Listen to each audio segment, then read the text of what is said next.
আল্লাহ রাব্বুল আলামিন রাসূলকে দিয়ে এমন এমন ঘটনা ঘটিয়েছেন যেই ঘটনার মাধ্যমে প্রকাশ পায় যে রাসূলে আরবি সাল্লাল্লাহু আলাইহি সাল্লাম আল্লাহ তাআলার পক্ষ থেকে আমাদের জন্য নবী হিসেবে প্রেরণ করেছেন। বলেন সুবহানাল্লাহ। বাবারা আমার, রাসূল সাল্লাল্লাহু আলাইহি সাল্লামকে 1 থেকে 40 বছরের ভিতরে আল্লাহ রাব্বুল আলামিন অসংখ্য গুরুত্ব ঘটনা ঘটিয়েছেন। যে ঘটনাগুলো হচ্ছে রাসূলের জন্য, নবীর জন্য নবুয়াতের দলিল। নবুয়াতের কি দলিল? যেমন মনে করেন রাসূলে আরবি সাল্লাল্লাহু আলাইহি সাল্লাম যখন ভূমিষ্ঠ হলেন মা আমেনার গর্ভে, তখন মা আমেনা রাসূল সাল্লাল্লাহু আলাইহি সাল্লামের গর্ভধারিণী মা, আর দুধ মা হচ্ছেন বিবি হালিমা। দুধ মা কে বলেন? বিবি হালিমা। রাসূল আরবি সাল্লাল্লাহু আলাইহি সাল্লাম যখন হালিমার কাছে আসলেন, হালিমা যখন রাসূল আরবিকে নিয়ে আসলেন, তখন হালিমার একটা সন্তান ছিল। বলেন হালিমার যদি কোনো সন্তান না থাকতো তাহলে হালিমার পক্ষে কি সম্ভব ছিল যে রাসূলকে দুধ খাওয়ানো? সম্ভব নয়। কারণ আমরা জানি যে দুধ যদি খাওয়াতে হয় স্তন থেকে, তাহলে সন্তানের মা হতে হবে। সন্তানের মা হতে হবে কিনা?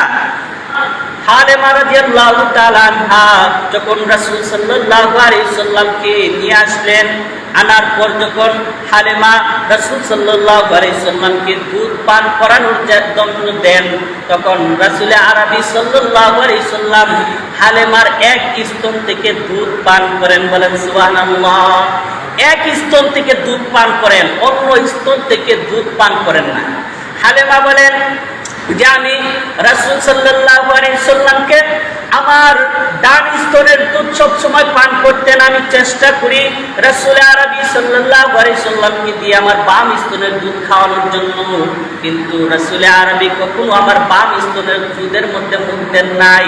রাসূল আরবি আমার দিকে চেয়ে থাকেন আর চোখ দিয়ে যেন আমাকে ইশারায় ইশারায় বলতে চান যে ও আমার দুধ মা হালিমা, আমি আপনার স্তনের ডান স্তনের যে দুধটা পান করতেছি এটা হচ্ছে আমার হক, আর আপনার বাম স্তনের যে দুধ এটা আমার হক নয়, এটা হচ্ছে আমার ভাই আব্দুল্লাহর হক।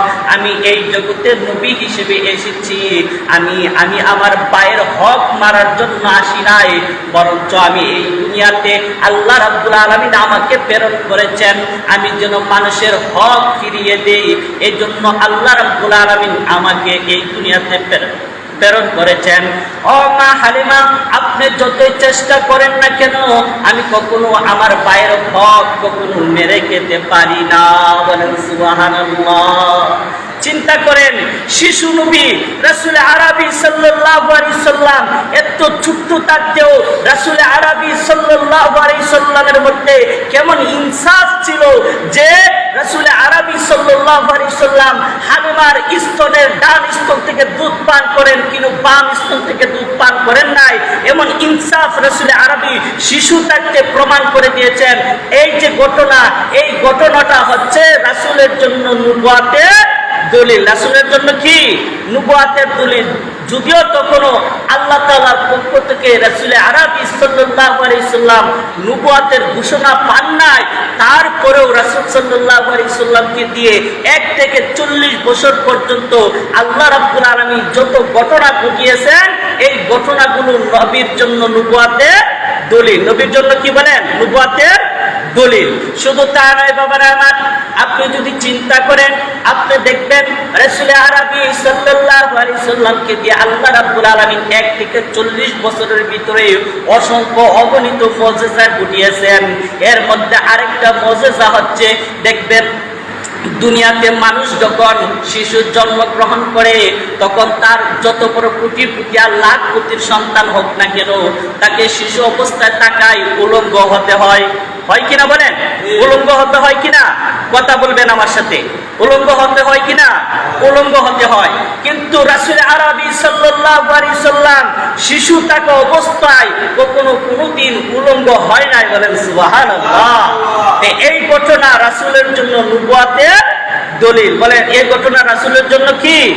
নবুয়াতের দলিল। শুধু তা নয় বাবারা আমার, আল্লাহ রাব্বুল আলামিন তার হাবিবকে এমন মর্যাদা দিয়েছেন যে আল্লাহর হাবিব বিশ্বনবী রাসূল আরবি সাল্লাল্লাহু আলাইহি ওয়াসাল্লামের শরীর থেকে যে ঘাম মুবারক বের হতো, ওই ঘাম থেকে বেশ কয়েক আম্বরের ঘ্রাণ বের হতো। বলেন সুবহানাল্লাহ, আর জোরে বলেন সুবহানাল্লাহ। বাবারা আমার, এই যে রাসূলের আরবি থেকে যে ঘাম মুবারক বের হতো, এই ঘাম মুবারক সাহাবায়ে কেরামরা আতর হিসেবে ব্যবহার করতেন। শুধু তা নয়, রাসূল আরবি যখন কোনো পথ দিয়ে হাত দেন, যদিও রাসূলকে দেখা যাইতো না, কিন্তু ওই পথ দিয়ে গেলে যখন সুগন্ধি পেত, তখন ওই সুগন্ধির কারণে বোঝা যেত যে রাসূল আরবি সাল্লাল্লাহু আলাইহি সাল্লাম এই পথ দিয়ে চলাফেরা করেছেন। বলেন সুবহানাল্লাহ। এই যে ঘটনা, এই যে অসংখ্য অগণিত ঘটনা, এই ঘটনাগুলো যদিও রাসূল আরবি সাল্লাল্লাহু আলাইহি সাল্লাম আল্লাহ তাআলার পক্ষ থেকে সরাসরি নবুয়াতের ঘোষণা পান নাই, তারপর আল্লাহ রাব্বুল আলামিন আমাদেরকে ইঙ্গিত দিতেছেন, বুঝে দিতেছেন যে রাসূল আরবি সাল্লাল্লাহু আলাইহি সাল্লাম তোমাদের মতো কোনো সাধারণ মানুষ নয়, তিনি হচ্ছেন আল্লাহর পয়গাম্বর। বলেন সুবহানাল্লাহ। তিনি কি আল্লাহ তাআলার পয়গাম্বর।